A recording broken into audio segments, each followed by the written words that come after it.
Hey Banditos, welcome back. It's that time of week again. It's Wednesday, it's comic book day, but as we call it, it is Dollar Bin Bandit Day. I am Joe Marcello. I'm Warren Phillips. I'm Mike Farah. And we are the Dollar Bin Bandits, and this is the Dollar Bin Bandits podcast. And this week, we're bringing you our interview with another returning guest. The Council of Rons have returned back to the Dollar Bin Bandits, and they have brought us another Ron, a returning Ron, none other than Ron Lim. We got into a discussion with him about his career. We went into depth about, some previous work, and obviously we discussed more about Silver Surfer Rebirth. And if you guys haven't checked it out, I highly recommend it. I'm really enjoying it. The 5th issue, I think by the time this airs, it may actually be out this week. I'm not 100% sure. If not, very soon, because the last one I just read. At any rate, I highly recommend it. It's a great read. I love Ron Lim. If anyone knows me, I've been singing the gospel of Ron Lim for many years. He was a top target when we started this little show, and the fact that he said, hey, I'll come back on just to talk to you guys one-on-one is phenomenal. So many cool stories. He's worked on so many amazing projects. I love him. His work on Badger all the way to Spider-Man. So it was just really great to be able to talk to him again. Yeah, Ron Lim was an amazing guest, amazing returning guest. And, we get into Infinity Gauntlet and the Infinity sort of trilogy. And as we all know, he was taking over for, at this point, unfortunately, the late, great George Perez on those first few issues of Infinity Gauntlet. And we talked to him about, the pressure he felt doing that. And then, the sort of freedom and openness that came with doing the sequels to Infinity Gauntlet. But anyway, like Joe said, please check out Silver Surfer Rebirth. It's a great series. I've been reading it as well. But let's get to the man himself. This is Ron Lim. So I want to start where we left off, if I can. And last we spoke, we were discussing Silver Surfer Rebirth. Yes. The first issue had just come out. And the second issue just came out last week, which I am really enjoying. Oh, so good, thanks. I wanted to ask, how is it going? How is it being, is it well received by Marvel, the fans? What have you heard? What do you know? Yeah, I mean, I just finished the 5th issue, so I'm done. I literally just finished it a couple days ago, so issue 5 is in the can.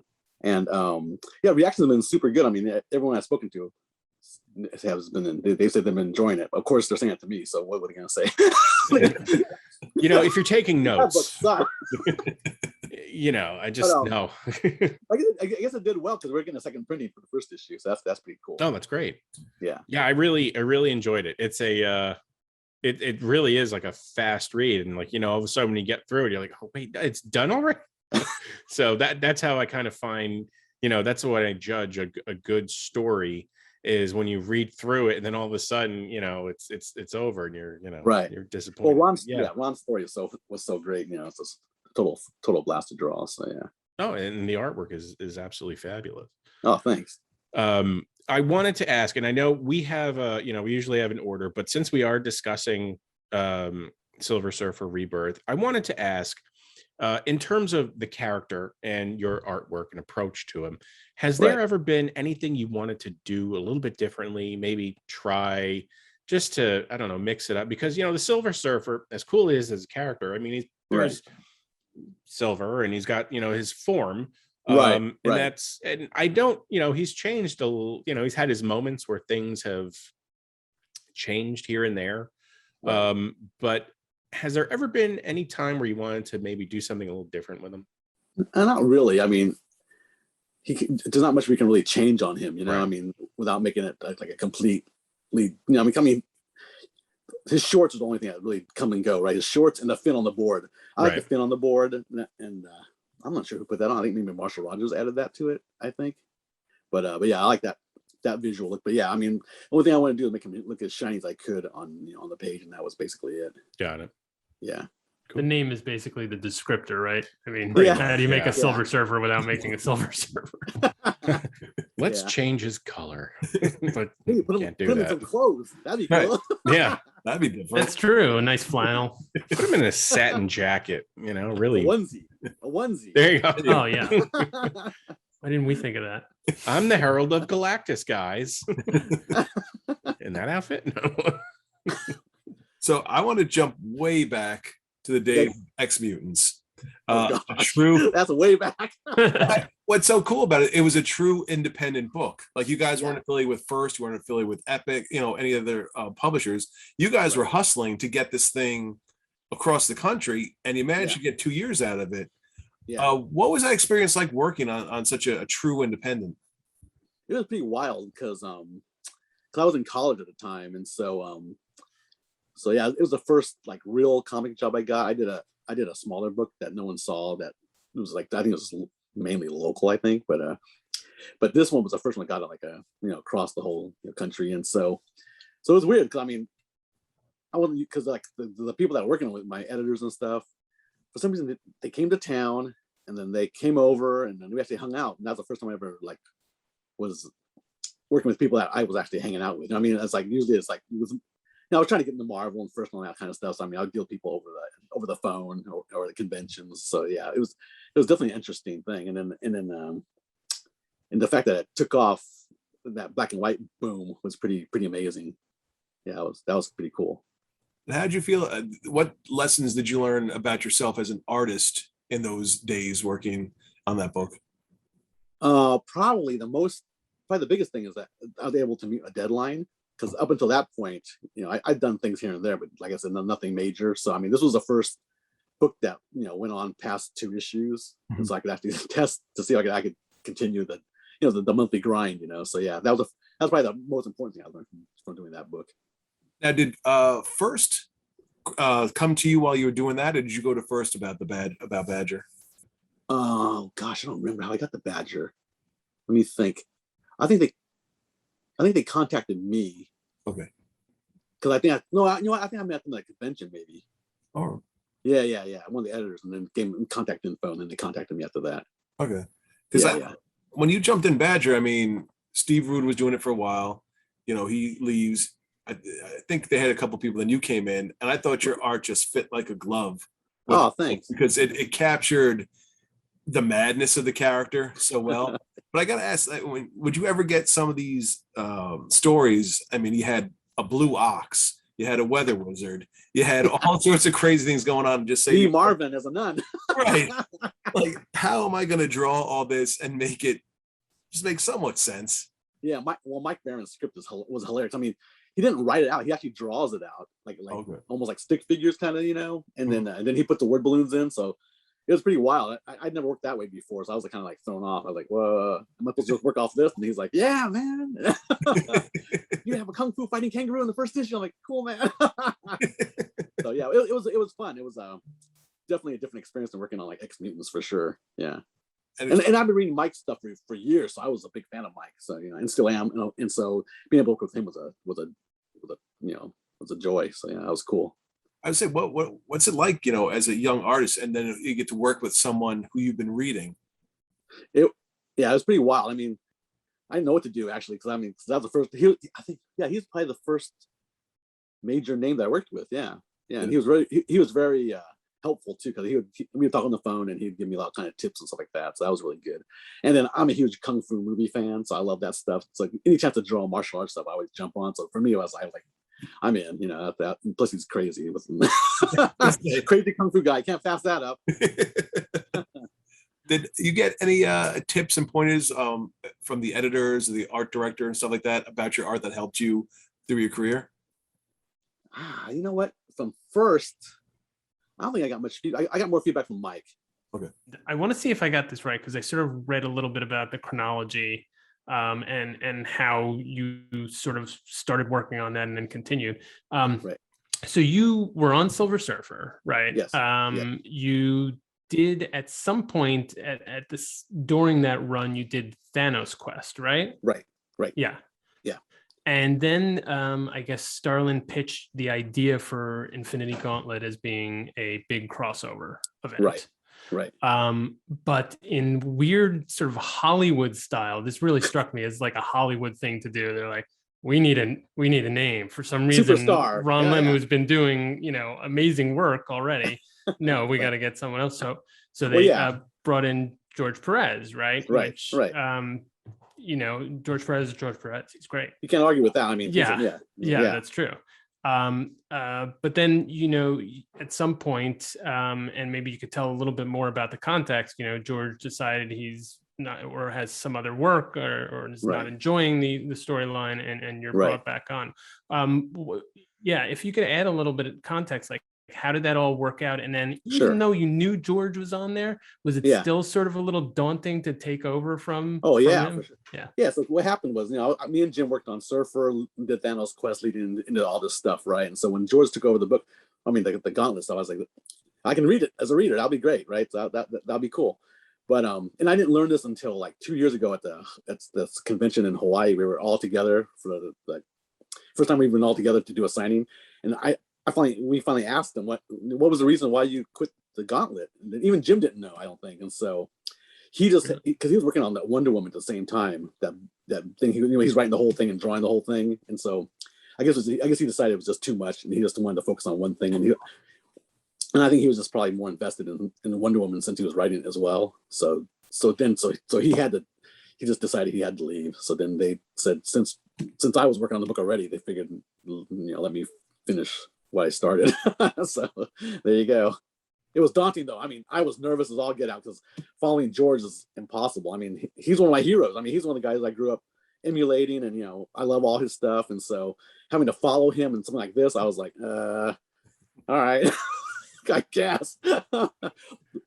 Thankfully, we had Joe Rubenstein inking it, so he kind of kept it consistent, which was awesome. I mean, you can tell, obviously, I don't draw like George, but with his inks, it kind of looks more similar, right? So that kind of helped. Yeah, that was interesting. Was it just sort of a when you knew you were taking over? Was it sort of like Joe sort of stepped up and was like, well, I'll try to sort of smooth this transition between the art styles? I don't know. I mean, they may have told him that. I don't know, but it just happened out, because I was inking George and inking me. He inked me before. He inked my first, I think, 3 or 4 issues of Surfer. So it wasn't that much different, but I think his ink line is so it has such a look to it that it kind of gave a cohesion to the whole thing, which was nice. Yeah. As an artist, what was it like for you to be drawing so many characters? That was insane, because I mean, they would send me reference because their costumes would change between issues. I was like, the most specific one I could remember was, I think, Infinity Crusade. I was drawing the Thing, and then they said, "Oh, hold a minute, the Thing has a helmet on his head." I'm like, "What?" Because he got scratched by Wolverine or something. He got cut in his face, and so he needed to wear that metal helmet. And so I had to go do a patch for all those panels with his face and cover him up with the helmet. Wow. But yeah, just the sheer amount of characters was pretty staggering. I was Jim would write, all the characters standing in a room talking, and I'm like, thanks, Jim. There goes my weekend. All the characters. Yeah. Was there one that during those stories, was there one that you enjoyed the most though? Like you really kind of, you mean the story between the three series? Yeah, like, and when you're covering all those characters, was there one that you really kind of preferred to do more than any of the others, or? No, I mean, well, obviously Gauntlet was the original, right? So then you can't beat that one, right? But I did really enjoy Infinity War, because I was able to create all those doppelgangers, and we already had that. And having Thanos not completely be the bad guy, and that was kind of fun, having them kind of work with the heroes in a way, So that was kind of interesting. I enjoyed that stuff. And what about characters in terms of, when you were working with so many characters? Obviously you had sort of the cosmic side somewhat covered already, having done Silver Surfer and Thanos Quest and all that stuff, but like now you were doing sort of the terrestrial, like Avengers type characters. I know you had said already, and I may be sort of jumping the gun on your answer, that you were a big Spider-Man fan growing up. So was that like something you really were like, oh, I finally get to draw Spider-Man? Well, I was already drawing Captain America at the same time. So I was doing Captain America, which was pretty street level, but not, I wasn't able to, I had never drawn all these characters, together, right? So I was like, the Avengers. I mean, I did covers and stuff, and I did issues of Fantastic Four, but not on this kind of scale. So I was like kind of overwhelmed, but yeah, it was awesome. I mean, I was drawing characters I'd never drawn before, like Sleepwalker. I'm like, who's that? And then I guess they asked Jim to put him in, and so we had him like what? He's like walking through the sky in one scene. That was it. It was fun though. It was fun drawing him. I'm just going to ask about going back to another project you worked on, X-Men 2099. Oh yeah. So how was the 2099 series pitched to you guys? I actually came on board after they had a writer. So when John Francis Moore was already writing, he had already come up with the concept and stuff like that. So I came in and designed all the characters, but the setting was already set. So I think they probably worked on that before. I mean, obviously before they got me on board. Okay. Yeah. What did you think of the concept of, taking some of these characters and pushing them into the future a little bit? I liked it. I thought it was really cool because it's so far in the future that was way different than the regular books. So I thought that was super cool. I mean, being able to create these like characters and kind of seeing where the original characters, what happened to them, or or if they're still around or whatever. But yeah, I mean, it was fun designing all those characters, and yeah, it was great. I mean, there's such a weird cast of characters. I mean, and hardly any more costumes. I was like, that main character, I was like, he's never in this costume. I designed this cool costume. You're not putting him in it. I think John waited like a year. I'm like, dude, what are you doing? But it was fun. Was it intimidating though, because you're taking the X-Men, which become huge, and you're like, okay, this is sort of a new team. We're putting it into the future, and this is sort of like a ground zero, a new start for a whole new series. But still, you're trying to bring the X-Men fans and other fans in. Was that nerve-wracking at all? Just being like, okay, we're starting sort of the new X franchise. Yeah, it was. And plus, I'm working with John. I never worked with him. I'm not sure what other titles he worked on, but I mean, that was the first time we worked together, so that was new, first of all. Okay. So I mean, working off his script, I mean, he was great to work with. So I mean, that was great. But he was he never worked with me either, so that was all new to us. And then that whole, I mean, our series was kind of off from the other 2099 titles as well. We were kind of in our own little universe, so that was kind of because when I got the job, I said, I'll read Spider-Man 2099, kind of get ready for this, and nothing to do with any of that stuff. We're in the desert. I don't know what's going on. Do you think there was a bigger future for that series? I mean, it had a decent run, then it sort of stopped a little bit. Yeah, all this stuff happened. I don't know what happened behind the scenes, but my editor was gone, and then so after a while, I decided, why am I hanging around? I mean, all the people I worked with are gone, so I was like, that's when we all bailed pretty much. But I love working on the book, and I love the characters. I mean, being able to work on them, but I did a pretty long run on them, so that was a lot of fun. I was hoping it would go somewhere because I mean we're leading somewhere, but it all kind of just got pulled out from under us. Yeah. That's by the time of the buyout, right? Yeah, it was during that whole ugly period of Marvel. Yeah. All that stuff is coming back. 2099 is going to be. I think that they're making like another an animated series or something about that for Spider-Man. Right? I didn't know about that. I may have been getting it wrong, but I know they're bringing 2099 back, or at least that those characters have come back here and there over the years. Spider-Man 2099 is going to be in the Spider-Verse. That's it. It's all that's cool. Yes. Yeah, which is very cool. Yeah, I did some cover last year for some of the 2099 stuff. I did the X-Men. I did I think maybe Spider-Man or something. So I did some 2099. Oh, I did Conan 2099 cover too, which is weird, but that was fun. I did Conan 2099. What's he doing out there? I was gonna say, long dead. Conan lives forever, guys. That's true. I always think that there's probably like some secret plan buried deep in Marvel that eventually, as we approach 2099, the universe is going to turn into the 2099 universe. Like Mr. Burns. Right, exactly. It's like this document in a crypt or something. And they're like, this is the plan all along. Ravage 2099 is going to happen. It's New Year's Eve, sir. We need to start. So, another couple titles you worked on, and interestingly enough, at the beginning and sort of the height of their popularity were Venom and Carnage, right? Oh, so Venom, Lethal Protector, which is sort of like his pivot away from being pure villain to being an anti-hero, right? Right. Yeah. And then Carnage, like the Maximum Carnage and Spider-Man Unlimited. Yeah. So Yeah. did you, while you were working on those titles, did you sort of like know you were like, this was part of the zeitgeist now, or was it just Heck like, no. oh, I'm doing this now? Yeah, no, it was just, I mean, I love the characters and I thought they were cool characters, but I never thought that Venom would become as popular as it is today. I mean, he's like huge now, which is crazy. So yeah, I never saw it coming. I mean, when we did that Maximum Carnage too, I was like, I wasn't sure where we were going with that, and so seeing it all kind of go together, I was like, interesting. It's an interesting story, man. This whole clone thing is bizarre, but yeah, I mean, I didn't know where it was going, but I didn't know it was going to be this big. The characters, I mean, yeah, especially Carnage too, right? I never thought Carnage would be that popular. Yes, yeah. Sure. I feel like you're more, even though you worked on both, you're actually more associated with Carnage than you are with Venom. Do you find that? Do you find like more people are? No, because actually, I did the Lethal Protector, and I've drawn him in that series with the Spirit of Vengeance, whatever his name is. That guy, the Ghost Rider looking dude. Remember that guy? Yeah. So I mean, at conventions and stuff, people always ask me to either draw Venom or sign those books. But Carnage is popular as well with me, but I think Venom is still a little bit more so. Okay. Yeah. Cool.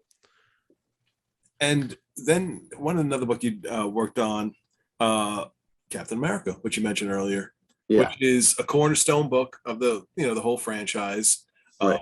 A lot of greats have been part of it, and then you get the opportunity to be on it. Yeah. Did you ask to be on Captain America, or did they come to you and say, "Hey, what would you think about being on this book?" Well, Mark Grunwald, who's writing it, right? He's one of the guys him and Tom are the guys that hired me for Marvel in the first place. So I knew Mark from the beginning. Beginning of my career at Marvel. So he called me up one day and just said, "Hey, you want to work on Cap?" And I'm like, "Heck yeah, man!" So that's how I hopped on there. Yeah, for sure. And it was great. I mean, I love working with Mark on there. Yeah. Only reason I left was because of Gauntlet. They took me out. They said, if you're gonna do Gauntlet, you can't do 3 books a month. Rats. What's the best part about drawing a character like that, who's so well known and just pretty much throughout the world?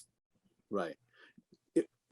It's kind of overwhelming at first, also because it was Cap. Right? I mean, it's like I was like kind of thrown in there too. Because I mean, when I took the book on, I didn't expect it. I think it came on pretty fast. I wasn't quite ready, to jump on it right away. So that was pretty daunting. But I loved it. I mean, working with Mark was great, and being able to draw Cap and have him in that Streets of Poison and drug hazed mental state was great.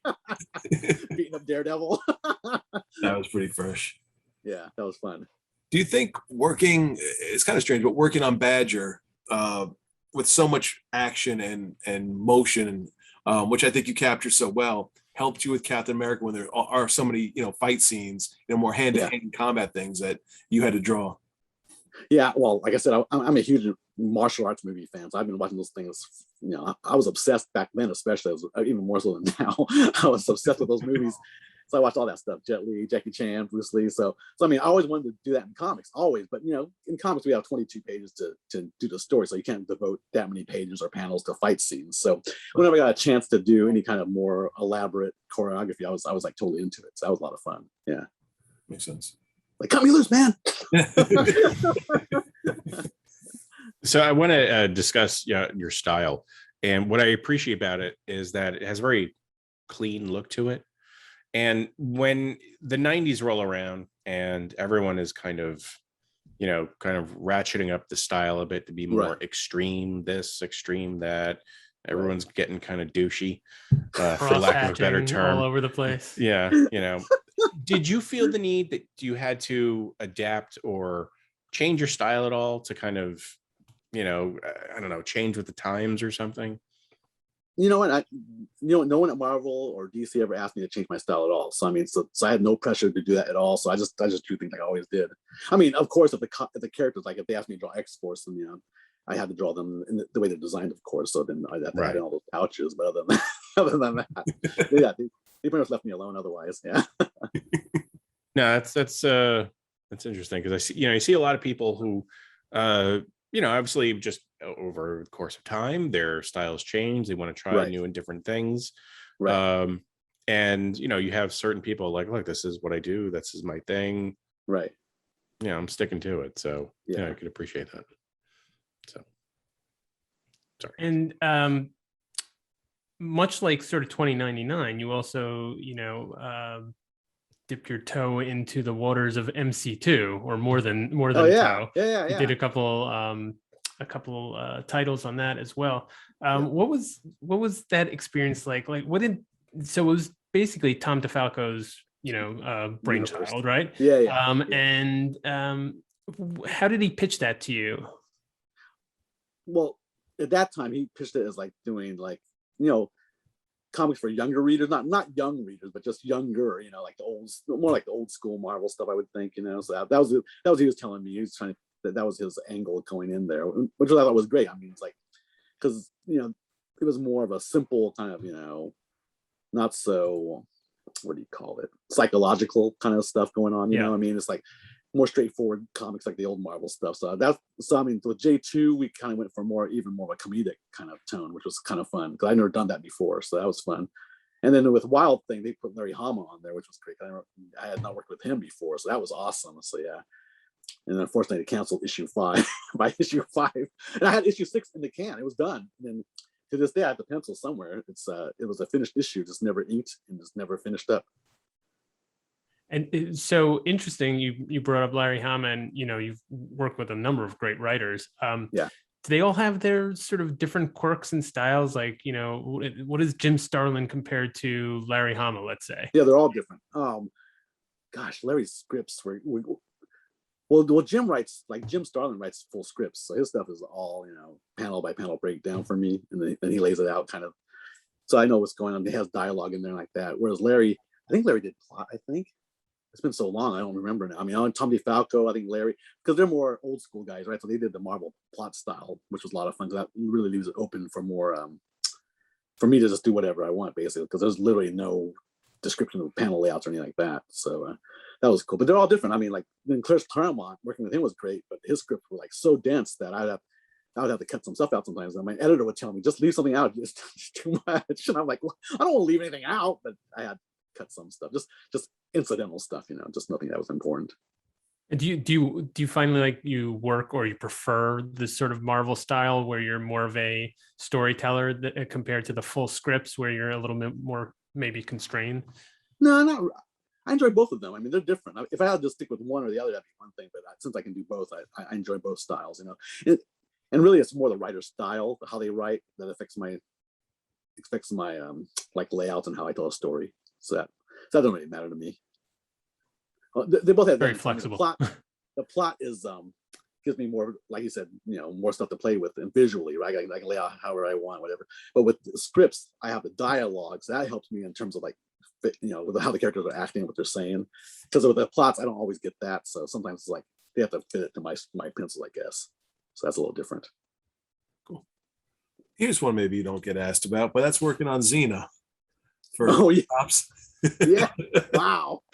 So, 2 questions here. First, when you're working on a comic based on a show, are there a lot of network people or folks in your ear about how they want certain things to look, or were you given, because I mean, you're Ron Lim, I hate to say it, but you're a big name, you're a great artist. Do they let you just say, hey, you're here, we're happy to have you, do as you please?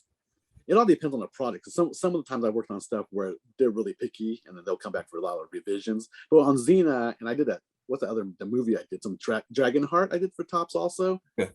They had a lot of likeness stuff in there, but they didn't really say anything to me really. So maybe Renee was my editor on that, and I don't know if they were talking to her about that kind of stuff, but it never got to me. Okay. So she would just say, just draw them as close as I could to the likeness, But that was about it. Yeah. And I'm quite curious about Topps because, I mean, I'm a big baseball fan. I collect baseball cards. I know Topps baseball cards. When they started putting out comics, that's sort of a very strange fit. Right. A well-organized organization, do they know their stuff going about comics, or were this, they're sort of learning as they went? I'm not sure, because I mean, my only contact with Topps was through Renee, my editor. So she would call me, and we talk about the books and stuff, but I didn't know any the behind the scenes stuff with the company. So I have no idea. Gotcha. Yeah, That makes sense. So I want to ask about, and forgive me if we asked this previously. When you're at DC, you worked on Sovereign 7. Yep. What is that like? I mean, I know you're working with Chris Claremont, Right. but these are not, these are lesser known, really hardly known at all. I think the only one that was only character that was really big or known at that point was Power Girl. But it was like creator owned, correct? Yeah. Chris owned it. Right. So what was that like? Did you just have creative freedom artistically to just do whatever? Not really. I mean, because it's Chris's books. Like, I mean, obviously, he scripts it pretty tight. And I was following. I forgot who the artist was originally. It was Dwayne Turner, I think it was. So I used his. So I had to use his designs and stuff, obviously, because he established everything. So I mean, so that kind of limited that stuff. But in terms of like layouts, like anything else, I could play with it however I wanted, pretty much. But yeah, it was cool. I mean, the reason I took that book was so I could work with Chris on a regular basis for a while. Cause I mean, I worked with him on like fill-ins and stuff like that, like Excalibur, things like that. But but never on a whole series. So that was a lot of fun. Yeah, I remember. After it was out and kind of ran its course, jumping into it here and there, I enjoyed it. It was it was a fun series. I like those. I like the characters that are not the bigger name characters, because those tend to be hampered down with legacy and all the baggage that comes along with it. You can like these other characters, you have a little more creative freedom with them, and could develop them more, and they just seem to be more fun. Not that there's anything wrong with the big name marquee characters, but you can go places that you can't go. Absolutely. Right. No, I absolutely love that. So but nobody knew I worked on that book, so there you go. There you go. I think it's my least signed books that I worked on. Now it's on. I'm gonna be now when Joe sees you. Remember me? Remember this guy? Yeah. Now you gotta sign this. And forgive me again for maybe we asked you this before, but I know you talked about it a little bit, but you didn't do a whole lot of work for DC. And you had mentioned, I think in our previous interview, that Batman was one of your favorite characters growing up. But Batman aside, if you were given sort of some free reign to take over any book or just to even draw more characters from DC, what are the kind of books or characters you'd enjoy doing? The other set of characters I really loved was the Legion of Superheroes. I loved the Legion growing up. I mean, I read the whole Darkness saga and all that stuff with Keith Giffen, even Mike Grell's run before that. I love that stuff. So I mean, I'd love to draw them. They've kind of changed now. They're not the ones I grew up with. So I mean, if I was to draw them, I'd want to draw the classic version, not the new versions. But I love those characters. So I don't mean to cut you off, Mike. You mentioned Legion of Superheroes, and I have to ask you, as a person in the business and who mentioned that they are a fan of them, what do you think why that comic is always getting restarted or rebooted? It seems like it's a very polarizing series. You have people that absolutely adore it, and you have people who are just kind of like, no. It seems like there's an issue with balancing all the various characters and maybe personalities that are in them, because they're huge. And as I recall, in maybe more recent issues, they've expanded the Legion of Superheroes even more to encompass like the whole, they're like the UN of space. Oh, is that right? I didn't know that. Something like that. I don't know. But like, it's just, like, again, I try to read and kind of follow up, and I don't know. What's your take on that? I think the main issue is those characters are just inherently goofy. You know what I mean? I mean, Bouncing Boy, right? Matter Lad. And so it's like, you have to embrace that. If you don't embrace that, then you have no book. I mean, they're trying to make it more realistic and more, modern now. And I think you're totally, I mean, I'm sure the book's great, but I think they need to embrace that goofiness. I mean, I think that's what I love growing up. I mean, I loved reading, all these like goofy characters. I mean, I like Wildfire and all those guys as well, but Bouncing Boy, Matter Eled. How do you beat those guys? Yeah, it's in what I've read, like if you had one or two of those characters in a story, it was a cool issue. It was interesting and it was solid. I could stick with it. Yeah. But when you had 15 of them, and like you mentioned, Bouncing Boy with like Starman, who is one of the cooler of the characters. I really enjoy him. It just gets really dopey, and I'm like, what kind of comic do you want to be? Well, that's what I mean. Yeah, it's like I think even when Giffen were working on with the Darkness Saga, it was serious. Yeah. But they had all the goofy characters. They were doing all this stuff. It's like, I don't know what the key would be to make it successful today, but I just like the way it was back then. Yeah.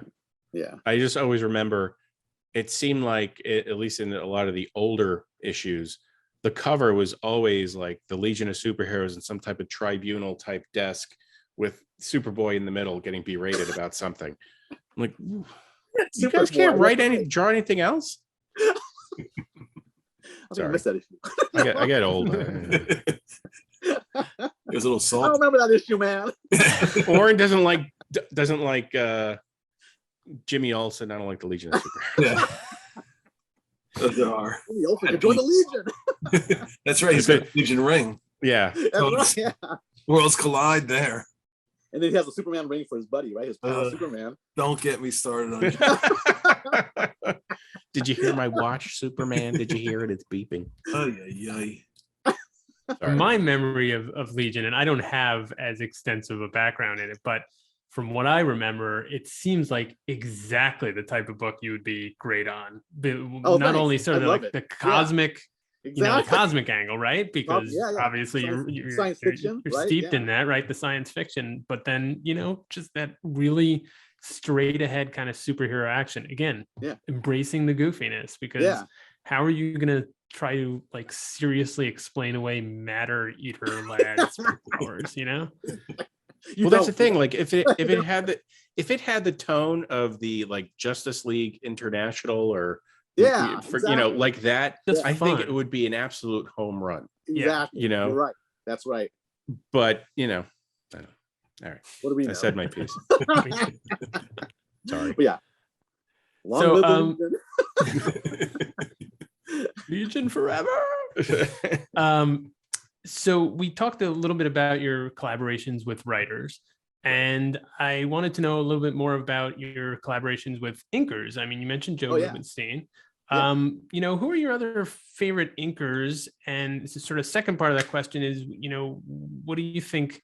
What does a good inker do for your artwork? Sure. My favorite inkers growing up, and now, is like, well, of course, Joe's one of my favorites, right? Terry Austin is like top of the line there. I love Al Milgram's inks over me. I love that stuff. Gosh, just so many. And everyone's a little different, So, to your second question, I think inkers are supposed to embellish our work, right? So they don't just trace it, So, my favorite inkers are the ones that don't just trace my line, but they can change it and just, so they can do things with the ink that I can't do with a pencil, So their whole, the feathering, the thick and thin line, that kind of stuff. So I've never encouraged an inker to like just trace over my stuff. I like it when they change it as long as it looks good and then and it comes out nice, then I have no complaints. But Terry Austin, I love his stuff. Yeah, I remember you guys did a lot of work together. Was he your inker for most of your Silver Surfer run? Well, he inked most of my covers. He inked a lot of my covers. Oh, okay. That's why I must remember the sort of the two signatures together. Yeah. Like go very, very well in my mind. The stories he inked over me were like, I think he did that What If, the Surfer joined the Fantastic Four. He inked me on that, and he also inked me on the Superman Surfer thing. That was right. Fun. Yeah. That's awesome. So I know you mentioned you just finished the 5th issue of Silver Surfer Rebirth.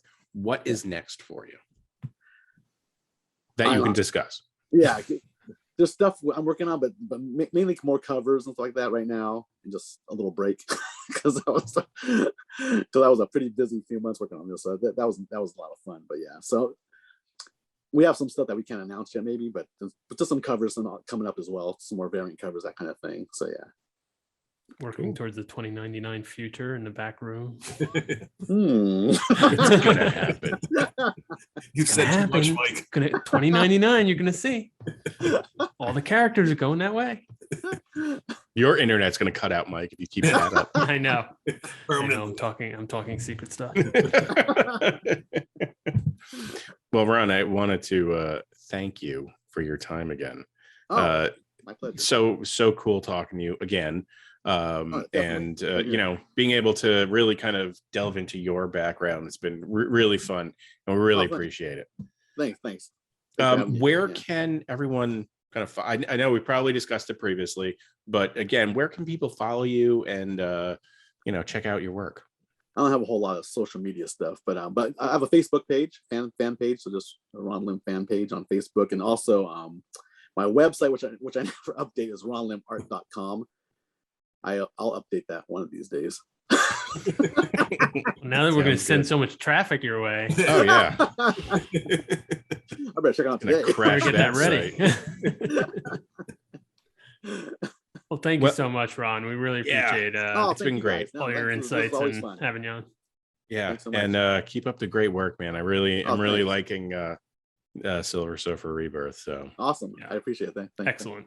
And maybe we'll do a trifecta one day. You could be a 3-timer. That's right. Ron Marz, For Ron's only. Yeah. this is like the Tom Hanks, Steve Martin SNL territory here. Like we're Yeah, we got to get the 5-timers, Yeah. jacket. Right. I mean, we're still a few times away, but we'll get it In ready. the lead. Or hide to the left. guys come out in smoking jackets and stuff. Like, Right. we're in. What are you talking about? We could sign a Silver Surfer 50 for you. You get Right, from us of your book. You'd be the only These one guys that just ruined the has comic. one signed from us. Do you ever get your book signed by the readers? Because it's Here. That's a good idea, This though. is I like for it. you. I like it. Switch it up on them. Yeah. I'll bring a stack to the next convention. I do. There you go. Please sign it for me. Could you sign this? No. You sign it. You sign it for me. What were you feeling when you read this? Just write a little note and Yeah. All the best. Not a bad idea. See? Hey, welcome back. So that was a great interview. We really enjoyed our time talking to Ron Lim. We joke about it, but how many more Rons can we have on the show? It's been fantastic. He's a great guy to talk to, and hopefully we can get him back again because his work is fantastic, and we genuinely enjoy talking to him. But let's shift for a moment. The comic book world has been rocked over the past couple of weeks. Most recently, we lost a juggernaut. George Perez passed away. This one kind of hurt, gotta say. People pass away, and I'm not one to really jump on the bandwagon and say stuff about them online because I don't know these people. I only see their work and, know their professional work and stuff like that. But I have to say, once, when I heard he passed, this one hurt. So much great work. The list goes on. I know, everyone in the comic book world had nothing but good things to say about him. And, the true passing of a Titan. Yeah, my first introduction was I remember my dad got me a few issues of Wonder Woman, and it had his artwork in it, and I was just amazed by it. It stood out so much, and of course that only grew through the years of collecting and finding more of his drawings from Fantastic Four to some of the stuff in the 70s, all the way through. And the great thing is you hear so many fans talk about such positive interaction with him at conventions or just meeting him or bumping into him, and that he was just an open guy. I remember our buddy George Gastines, who actually did Mr. Perez's obituary from the New York Times that came out today on the 9th, was invited to his house along with a bunch of other fans of the new Teen Titans. I mean, how cool is that the guy who's drawing that would care for his fans so much to have them come and talk and share their thoughts with him. So it's as Joe said, it's a big loss. By all accounts, was a wonderful human being. A lot of what I've read in people's remembrance is not only, the creative genius that George Perez had and displayed in his artwork, but just the genuine humanity, how much he loved what he did, how much he loved interacting with the fans, how open, honest, and embracing he was of this comic book community. So a great loss. And, I have my own sort of origin story with discovering Perez's work. I think it was mostly around, like I mentioned before, Infinity Gauntlet, but also his work with Peter David on Future Imperfect on that Hulk story, where Maestro is first introduced. And then going back and looking at the Teen Titans, I mean, that to me was his sort of masterstroke, is working with Wolfman on the Teen Titans. I think he just had such a command of those characters. But anyway, rest in peace, George. You've given the fan community, the comic book community, so much. And, we wish you peace. And that'll do it for the Dollar Bin Bandits episode on Wednesday, and we will see you next time.